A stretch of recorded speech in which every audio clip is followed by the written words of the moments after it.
Hello, good morning. Today is Wednesday, January 6th, and we'll be looking at Genesis, the sixth chapter. In the sixth chapter of Genesis is this story of Noah and the flood. And that this will go on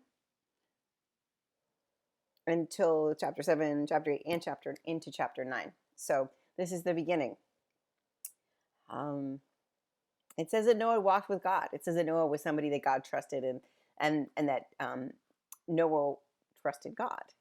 And so there was this mutual relationship there. And um, Noah was the only thing that God felt was redeemable for the earth.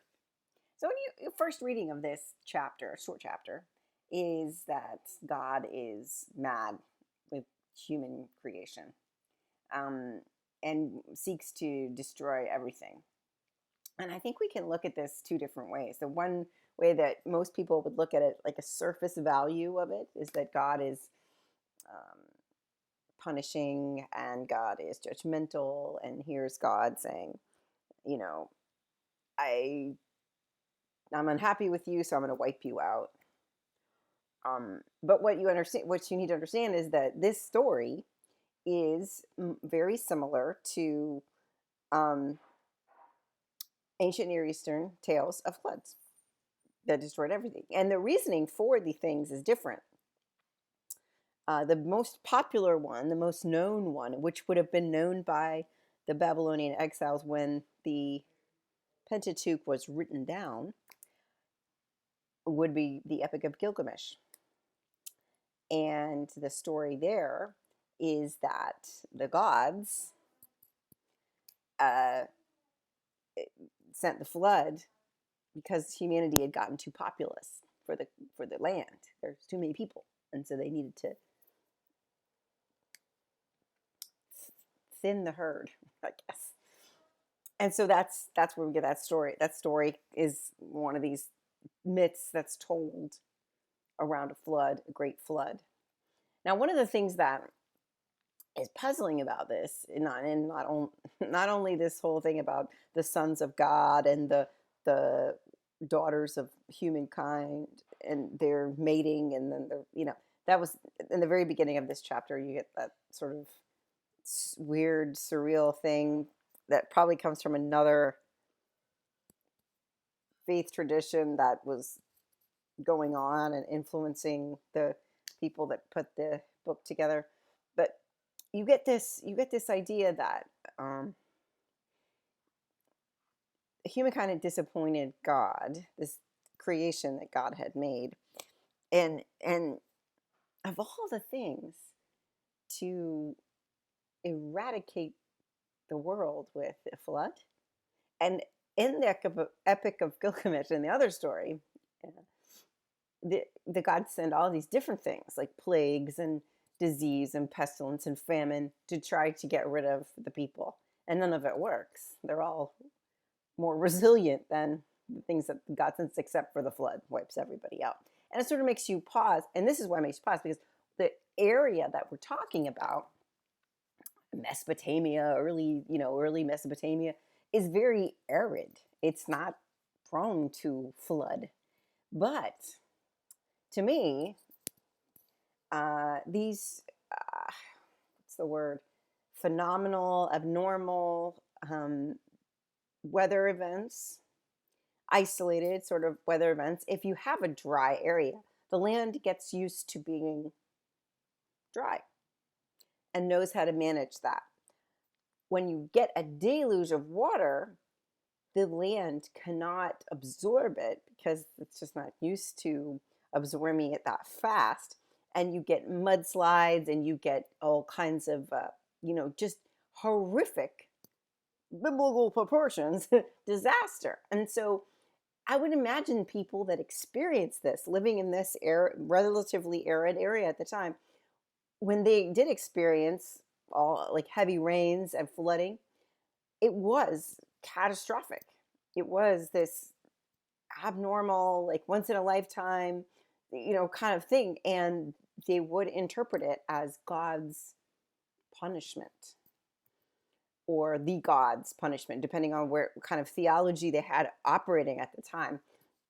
It would have been very destructive, and it would have been something that they would have said, what happened? And then they would create a theological framework to explain the calamity, the catastrophe, the disaster. Now, with that in mind, the God of Noah, our God, acts a little bit differently than the other agents in these tales and in these legends. The God of Noah is not only the judge of humankind, sees humankind unworthy, God is also the restorer of humankind. We haven't got the whole story yet. We've just gotten the intention in the beginning here of what God is saying. This is going to happen. And Noah, I want you to gather your family, gather 2 of every kind of animal. And that's what chapter 6 says, 2 of every kind of animal. There's more to come in 7, but for now, this is what we know. And that God wants to get rid of everything that is. However, God's also the redeemer of everything that is. So here we have this flood story, and it's really more God. I mean, and this is the theological framework. It's God's attempt to remake the world. God's attempt to remake creation. And from a Christian perspective, we can understand that God so loved the world that God would do anything in God's power to make it right between us.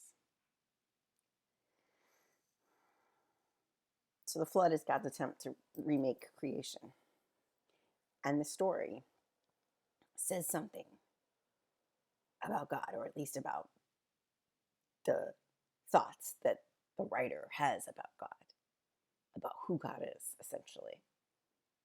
And you can read it, and you can only read the judgment, but you really need to read the restoration. And it's embedded in this 6th chapter when God says,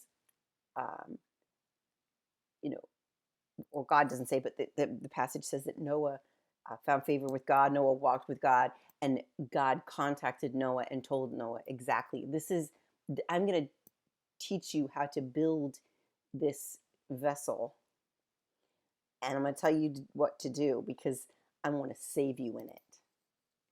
And that's grace. It's the ark of grace. And ark is another thing. We need to talk about that a little bit. Ark means like a basket or like a small chest of some sort. Why they call it an ark, I do not know. It is a ship. It has several levels. That's described here in chapter 6. And we don't need to call it an ark. I don't understand that. But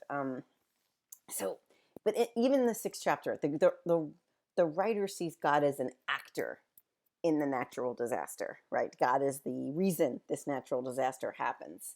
But God is also the rescuer of the people involved. And no matter what happens, God's intention for humankind is good. God is trying to remake the world. And it's good. It's all good. So as the weather gets colder and we bundle up a little bit, remember that God's intention towards humanity is ultimately good. Have a great day.